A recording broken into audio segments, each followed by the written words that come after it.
अस्सलाम वालेकुम। चैनल खाना पकाना में खुश आमदीद। आज मैं आपके साथ रेसिपी शेयर कर रही हूँ गोभी गोश्त। मौसम की सब्ज़ी है गोभी और गोश्त के साथ, यानी बीफ मैंने यहाँ पर ले लिया है और इसके साथ जो है वो मैं इसका सालन बनाऊँगी। बहुत मज़ेदार सालन बनता है इसका। तो इसके लिए जो मेरे पास इंग्रेडिएंट्स हैं, जो मुझे चीज़ें चाहिए, इसमें मैंने बीफ की बोटियाँ ली हैं। बोनलेस हैं ये, लेकिन थोड़ी सी फैटी भी हैं इसमें, क्योंकि इसके बगैर मज़ा नहीं आता। तो ये मैंने तकरीबन 500 ग्राम है मेरे पास। दो मेरे पास दरमियानी से छोटी, यानी दरमियानी भी नहीं है और छोटी भी नहीं है, इस तरह के दो प्याज लेकर मैंने इसको कट कर लिया है, नॉर्मली जैसे सालन के लिए काटते हैं। इसके अलावा पिसी लाल मिर्च है मेरे पास।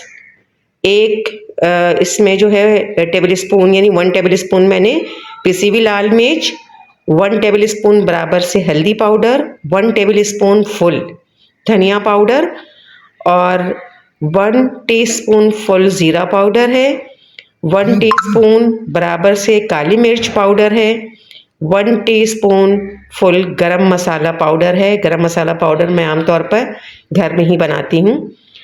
और इसके अलावा नमक है मेरे पास 1 टीस्पून, ये तो टू टेस्ट होगा। अच्छा, इसके मैंने गोभी को भी कट कर लिया है, बड़े बड़े पीसेस में मैंने इसको कट कर लिया है। हरी मिर्चें हैं, हरा धनिया है और इसके अलावा 100 ग्राम इसमें दही जाएगा और अदरक लहसुन का पेस्ट।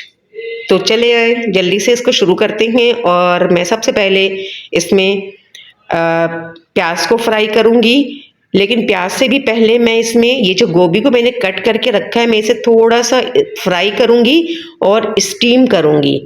उसके बाद मैं इसे निकाल लूँगी और फिर इसके बाद मैं उसी पैन में प्याज फ्राई करूँगी। तो चलिए शुरू करते हैं। एक पैन में मैंने हाफ कप तेल ले लिया है। अब मैं तेल के गर्म हो जाने पर मैं इसमें गोभी डाल दूँगी और इसे फ्राई कर लूँगी।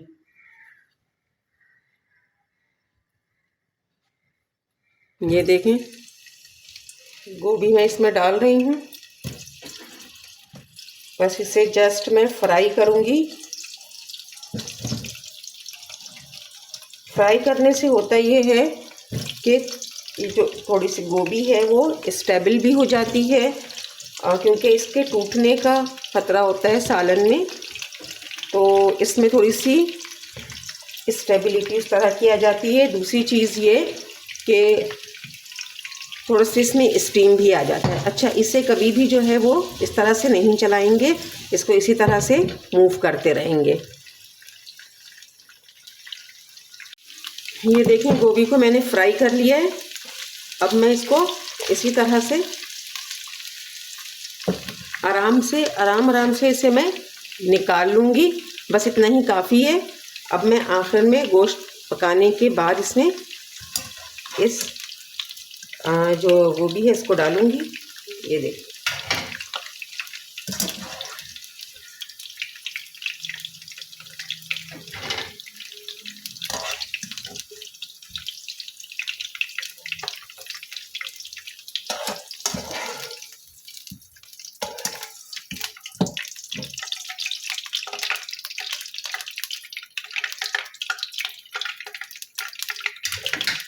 इस तरह से। अब इसमें मैं प्याज डाल दूँगी। ये प्याज है, प्याज को फ्राई कर लूँगी। गोल्डन होना चाहिए, गोल्डन ब्राउन ये हो जाए, बहुत ज़्यादा कलर इसका ख़राब ना हो। डार्क नहीं होना चाहिए कलर, लाइट गोल्डन ब्राउन होना चाहिए।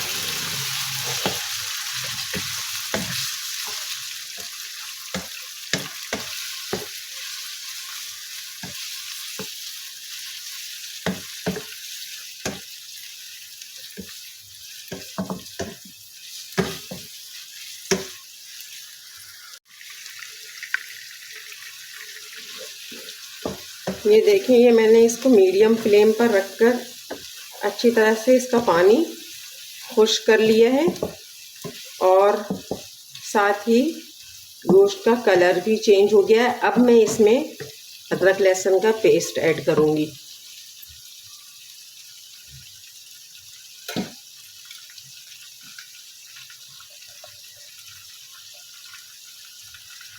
One and half table spoon मैं इसमें अदरक लहसुन का पेस्ट ऐड करूँगी और इसमें इसको मिक्स कर लूँगी। थोड़ा सा इसका कच्चापन ख़त्म हो उस वक्त तक इसे पकाना है इसमें शामिल करके।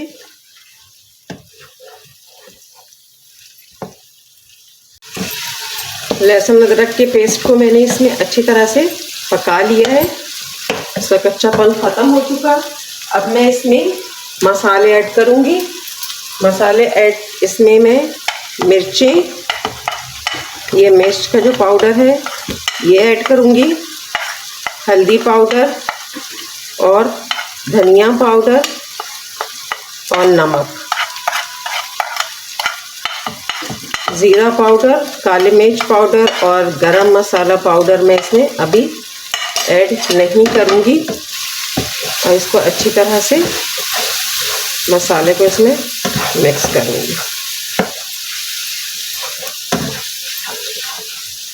ये देखिए, इसको अच्छी तरह से मसाले को, फ्लेम को थोड़ा कम कर लेना है ताकि ये अच्छी तरह से भून जाए और जले ना, बल्कि इसमें मैं थोड़ा सा पानी भी ऐड कर रही हूँ ताकि ये अच्छी तरह से भून जाए। ये देखिए,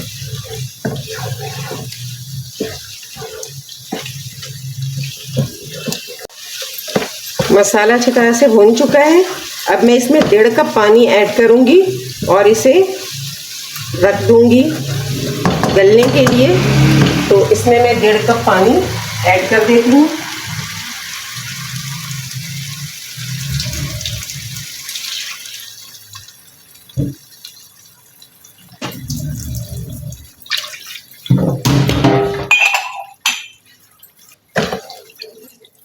इस तरह से मैंने इसमें पानी ऐड कर दिया है और अब मैं इसे कवर कर दूंगी ताकि ये अच्छी तरह से गल जाए।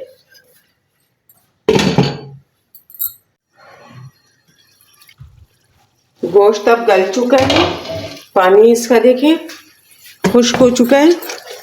ये रहा। अब मैं इसमें दही ऐड करूंगी।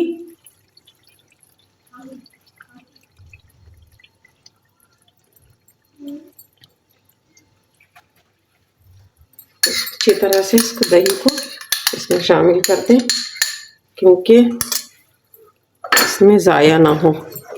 और ये देखें, ये अब मैं थोड़ा सा फ्लेम को हाई कर रही हूँ और इसे अच्छी तरह से इसमें मिक्स कर लूँगी मैं। दही के साथ इसे मिक्स करूँगी और इसी के साथ मैं इसमें ये गोभी भी ऐड करूँगी। ये देखिए, इसी मसाले में अच्छी तरह से मैं गोभी को भी मिक्स कर लूँगी। आराम से इसे चलाना है, बस इस तरह से। ठीक है, और बस इसी में मैं इसको थोड़ा सा और स्टीम के लिए रखूँगी ताकि मसाले में ये स्टीम में गोभी गल जाए। ये देखिए,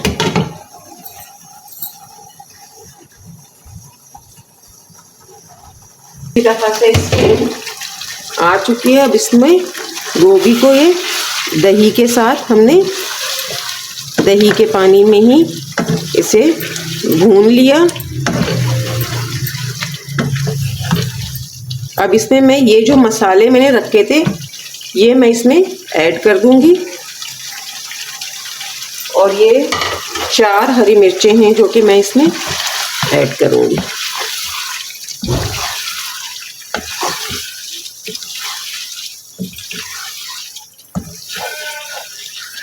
और इसके साथ ही बस अब मैं इसमें जितना मुझे शोरबा चाहिए मैं इसमें इतनी ही कंसिस्टेंसी जो है वो यूज़ कर रही हूँ, क्योंकि मुझे शोरबे वाला चाहिए और ये सालन शोरबे वाला ही मज़ा आता है, गोभी गोश्त। तो ये मैंने जितना शोरबा मुझे चाहिए था वो मैंने इसमें ऐड कर दिया है, पानी मैंने इसमें ऐड कर दिया।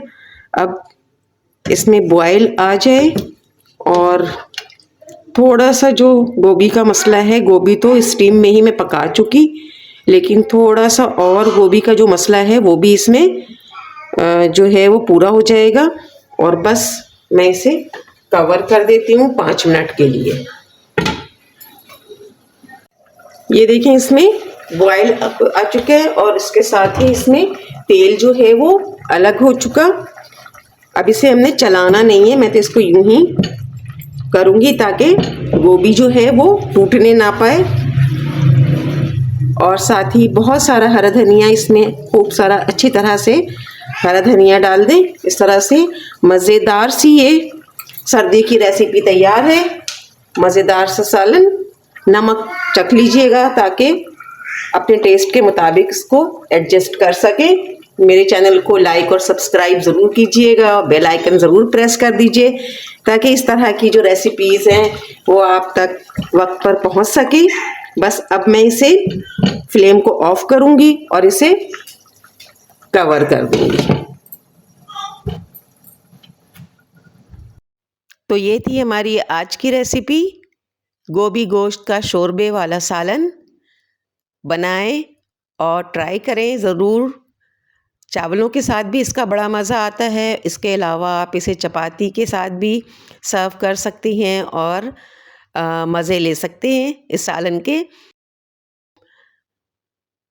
अपना बहुत सारा ख्याल रखिएगा, दुआओं में याद रखिएगा। मिलते हैं नेक्स्ट वीडियो में किसी ऐसी ही डिफरेंट सी रेसिपी के साथ। इजाज़त दीजिए। अल्लाह हाफिज़।